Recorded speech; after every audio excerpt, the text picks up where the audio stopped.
See on Pipelife'i kahekihiline isevoolne pragmatoru.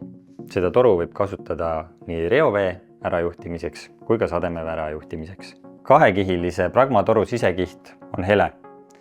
See on hea selle jaoks, et pärast torustiku paigaldamist kaamerauuringu käigus tulevad võimalikud defektid ja probleemid heleda sisekihi pealt paremini välja. Korrugeeritud toruribid annavad sellele väga hea rõngasjäikuse väiksema materjalikuluga.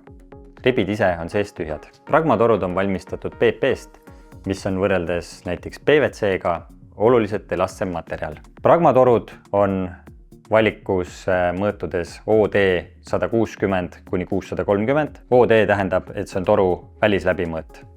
Ja samas on valikus ka ID pragmatorud, mis on mõõtudes ID 300 kuni ID 1000. Et mitte segadusse ajada, siis väga oluline on aru saada, kas räägitakse OD või ID mõõdust, sest näiteks mõõdus 400 on pragmatoru olemas nii OD 400 kui ID 400 mõõdus, kus OD 400 toru välismõõt on 400, aga ID 400 toru sisemõõt on 400, ehk siis ID 400 toru on suurema välisläbimõõduga kui OD 400. Väga oluline on neid mitte sassi ajada. Ribilise toru tihend asub toru lõpus ribide vahel, mitte muffi sees nagu siledatel torudel.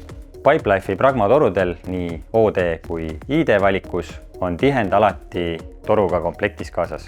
Lisaks torudele on meil valikus ka hulk erinevaid liitmikke, käänikuid, kolmikuid, liug ja kaksikmuffe.